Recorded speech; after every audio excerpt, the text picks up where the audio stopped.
Rencanakan yang ingin dilakukan. Assalamualaikum warahmatullahi wabarakatuh. Waalaikumsalam warahmatullahi wabarakatuh. Hari ini pertemuan yang pertama masuk di materi terkait dengan konsep dasar akuntansi. Ini merupakan pertemuan kedua kita. Selanjutnya saya coba menjelaskan terkait dengan peran strategis akuntansi sektor publik, di mana akuntansi sektor publik ini merupakan sebuah alat untuk menyediakan informasi yang akurat bagi pengambil kebijakan. Nah, adapun tujuan utama dari akuntansi sektor publik ini ada tiga, yaitu manajemen kontrol, performance, dan accountability. Nah, dari tiga komponen ini sebenarnya ada satu yang tidak masuk tapi penting, yaitu morality. Ya, setelah accountability itu ada morality. Apa itu manajemen kontrol? Coba Andrian, apa itu? Yaitu manajemen kontrol adalah sebuah alat untuk memberikan informasi yang digunakan untuk mengelola organisasi secara ekonomis, efisiensi, dan efektif. Oke, bagus Andrian. Selanjutnya coba yang cewek-cewek, apa itu accountability? Nah, dirimu. Accountability yaitu mempertanggungjawabkan pengelolaan sumber daya dan kebijakan entitas kepada publik secara transparan. Sip, terima kasih. Selanjutnya kita yang terakhir dari tujuan utama akuntansi itu adalah performance. Nah, coba dirimu. Baik, tujuan yang ketiga yaitu performance sebagai alat ukur untuk mengevaluasi capaian kinerja program-program pembangunan daerah. Benar sekali. Selanjutnya kita ke pengelolaan keuangan daerah berdasarkan regulasi PP nomor 12 tahun 2019. Nah, dari PP tersebut kita bisa melihat ada 5 siklus pengelolaan keuangan. Untuk tahap pertama yaitu perencanaan dan penganggaran. Ini adalah hal yang paling penting, di mana ini merupakan tahap awal dari daerah menyusun rencana pembangunan, menetapkan target pendapatan, belanja, serta pembiayaan untuk 1 tahun anggaran. Selanjutnya itu pelaksanaan. Ini merupakan proses pelaksanaan APBD secara resmi yang dimulai setelah Perda disahkan. Perda ini disahkan di mana? Di DPRD. Terus selanjutnya pada tahap ini dana mulai bisa dicairkan dan digunakan oleh satuan perangkat kerja atau SKPD. Nah, berikutnya itu penatausahaan. Tahap administratif. Jadi seluruh pencatatan, penerimaan maupun pengelolaan itu dibuat sesuai dengan standar akuntansi pemerintahan. Yang selanjutnya itu pelaporan dan pertanggungjawaban. Ini merupakan proses penyusunan laporan keuangan untuk menilai kinerja pemerintah daerah selama 1 tahun anggaran. Nah, ini dilakukan biasanya di akhir-akhir periode. Itu tugas bendahara yang paling berat, menyelesaikan tugas pelaporan. Mereka ini harus menghabiskan seluruh anggaran, termasuk di dalamnya itu pencatatan dan pelaporan. Yang kelima, pengawasan atau audit. Nah, ini yang paling krusial dalam pemerintahan daerah, yaitu proses evaluasi pemeriksaan menyeluruh terhadap pengelolaan keuangan daerah untuk memastikan transparansi dan akuntabilitas. Coba Nana, siapa yang memeriksa? BPK ya. Oke, enggak masalah. BPK itu yang melaksanakan tugas untuk memeriksa seluruh pelaporan keuangan di daerah. Bisa juga melalui BPKP. Coba Andrian, BPKP. Badan P-nya pembangunan. Oke. Ada yang ingin bertanya? Saya Pak, saya ingin bertanya tentang pendapatan negara kita. Mengapa sih Pak pendapatan negara kita yang terbesar itu berasal dari pajak, bukan berasal dari sumber daya alam kita yang melimpah ini? Oke. Nah, baik, terima kasih. Pertanyaan yang bagus. Mengapa negara kita lebih banyak mendapatkan pendapatan itu dari pajak, bukan sumber daya alam? Nah, ini bukan saja mahasiswa ya. Saya pun kadang berpikir seperti itu. Kenapa negara lebih banyak mendapatkan pendapatan dari pajak, bukan dari sumber daya alam? Nah, mekanisme sebenarnya yang ada di negara kita itu memberikan peluang kepada pihak asing, investor, segala macam untuk mengelola sumber daya alam yang masuk ke kita itu dalam bentuk pajak. Begitu dia. Kalau konsep di Iran, negara yang mengolah sumber daya alam, mereka yang mengolah, mereka yang menjual. Itu perbedaannya. Kalau Indonesia, mereka itu tata kelolanya itu dari pihak investor menjadikannya menerima dalam bentuk pajak. Hari ini pemerintahan Prabowo sedang gencar mengejar pihak asing, pihak investor yang melakukan under invoicing. Oke, selanjutnya ada yang ingin bertanya? Silakan. Izin bertanya Pak, terkait dengan materi yang telah Bapak sampaikan tadi, dalam siklus pengelolaan keuangan daerah, ya kan ada yang namanya pengawasan. Nah, yang dimana pengawasan itu dilakukan oleh BPK atau Badan Pemeriksa Keuangan Daerah. Nah, pertanyaannya, mengapa dalam sebuah daerah ia yang mendapatkan predikat setelah diaudit itu WTP atau wajar tanpa pengecualian, tetapi di beberapa tahun setelah itu ada pejabat pemerintah daerah yang masih terkena kasus hukum terkait dengan pengelolaan keuangan daerah? Bagaimana Kak dengan pertanyaan saya itu Pak? Oke, bagus pertanyaannya Rizky. Mengapa sesuatu daerah yang telah mendapat predikat wajar tanpa pengecualian, namun di beberapa tahun berikutnya ternyata ada yang tersangkut masalah hukum? Nah, jadi pertanyaan itu, apakah BPK-nya salah? Ngerida? Apakah BPK-nya salah? Tidak. Oke.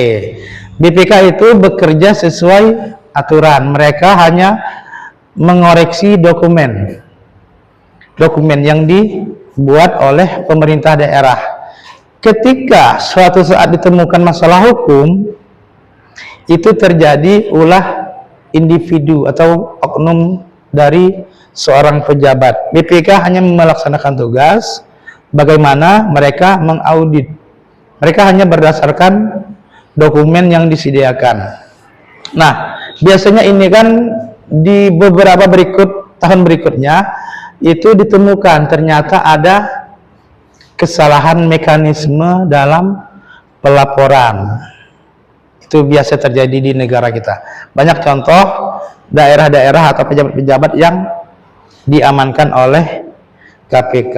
Jadi sebenarnya WTP itu tidak menjamin suatu daerah itu bersih. Oke, berikut ini kita masuk ke dalam sesi diskusi. Saya mau kelas ini dibagi dalam 3 kelompok. Nah, apa yang perlu kita diskusikan yaitu terkait 2 program prioritas 2 masa jabatan presiden, yaitu eranya Jokowi, Pak Jokowi, dan kedua eranya Pak Prabowo. Nah, di mana Pak Joko Widodo ini ingin mendirikan IKN, merupakan program prioritas terakhir beliau. dengan estimasi 466 triliun. Ini biaya untuk membangun sebuah IKN. Selanjutnya, di era Pak Prabowo, ada satu program prioritas yang memakan biaya sebesar 335 triliun per tahun. Logikanya adalah, kenapa IKN belum terselesaikan? Nah, dari dua kondisi ini saya ingin kawan-kawan mahasiswa mendiskusikan dan nanti akan memaparkan. Oke? Kelompok 1 misah, kelompok 2 mundur, kelompok ketiga misah.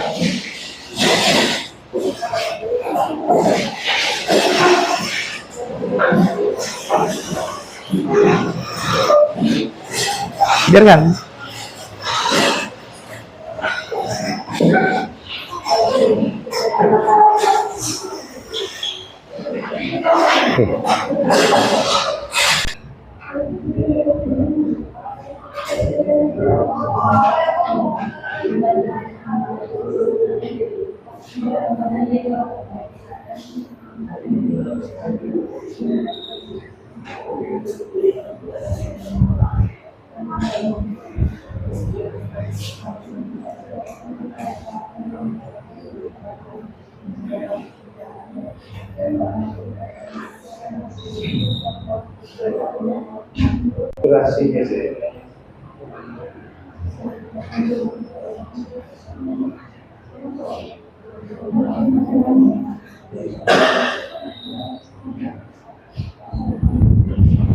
Oke, untuk kelompok 1 dipersilahkan. Baik, menurut pandangan kami dari kelompok 1 terkait estimasi pembiayaan dari IKN dan MBG, itu anggaran IKN dan MBG harus memperhatikan periode waktunya, yang dimana anggaran IKN ini kan merupakan estimasi pembiayaan pembangunan selama beberapa tahun, sedangkan MBG itu merupakan anggaran per tahun. Oleh karena itu, penilaiannya sebaiknya tidak hanya berdasarkan besar anggaran, tetapi juga harus berdasarkan manfaat, tetap efektivitas dan dampaknya bagi masyarakat. Jadi kesimpulannya, pemerintah itu lebih mementingkan asas manfaat, yang asas program bermanfaat untuk masyarakat. Oke, terima kasih Bang Andrian. Kelompok 2, silakan. Allah dulu kan si adegan dasar. Ingin menyampaikan jawaban kami deh. Baik, kami dari kelompok 2 ingin memaparkan hasil jawaban dari kami, yaitu perbandingan antara IKN dan MBG. Yaitu perdebatan antara IKN dan MBG sebenarnya bukan sekedar tentang mana yang lebih mahal, tetapi tentang prioritas pembangunan. IKN berfokus pada pembangunan infrastruktur dan pemerataan wilayah, sedangkan MBG berfokus pada peningkatan kualitas sumber daya manusia melalui pemenuhan gizi. Keduanya memiliki tujuan strategis yang berbeda, sehingga penilaian terhadap keduanya sangat bergantung pada sudut pandang. Apakah lebih mengutamakan investasi fisik jangka panjang atau investasi sosial yang manfaatnya dirasakan langsung oleh masyarakat? Oke, terima kasih. Selanjutnya kita ke kelompok ketiga. Silakan. Langsung, Pak. Baiklah, kami dari kelompok 3 memaparkan dari sudut pandang kami ataupun dari masyarakat. Jika dilihat dari sudut pandang masyarakat, kedua program tersebut memiliki manfaat yang berbeda. Sebagai masyarakat, kita mungkin akan lebih cepat merasakan manfaat dari program makanan bergizi gratis atau MBG karena dampaknya langsung dirasakan oleh siswa dan keluarga. Anak-anak yang mendapatkan makanan yang lebih bergizi di sekolah, sehingga kesehatan dan konsentrasi belajar mereka dapat meningkat. Namun, program ini membutuhkan anggaran yang besar setiap tahun karena harus terus dijalankan agar manfaatnya tetap dirasakan. Sedangkan pembangunan Ibu Kota Nusantara atau IKN mungkin tidak langsung dirasakan oleh sebagian besar masyarakat saat ini. Manfaatnya lebih bersifat jangka panjang seperti pemerataan pembangunan, terbukanya lapangan kerja baru, dan berkurangnya beban Jakarta sebagai pusat pemerintahan. Walaupun biaya pembangunan IKN diperkirakan mencapai 466 triliun, anggaran tersebut merupakan biaya pembangunan proyek yang dilakukan secara bertahap dan harus dikeluarkan setiap tahun dalam jumlah yang sama. Oke, terima kasih. Nah, jadi ada 3 jawaban dari kawan-kawan terkait dengan bagaimana sudut pandang terkait program prioritas 2 masa pemerintahan. Yang pertama, Andrian ini, kelompok Andrian ini terkait asas manfaat juga, lebih mementingkan MBG. Oke, untuk kelompok 2 ini lebih kepada pemerataan pembangunan. Yang terakhir ini terkait dengan asas manfaat yang diterima masyarakat. Nah, saya pribadi menilai 2 kondisi ini merupakan, dari satu sisi ini adalah program janji politik.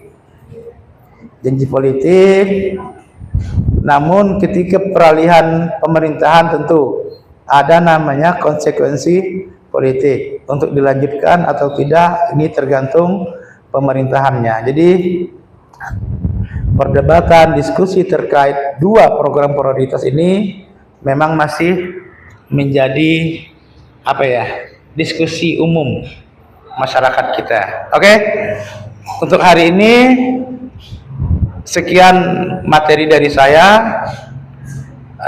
Saya akhiri. Assalamualaikum warahmatullahi wabarakatuh. Waalaikumsalam warahmatullahi wabarakatuh. Rencanakan yang ingin dilakukan, lakukan yang telah direncanakan, belajar sama-sama.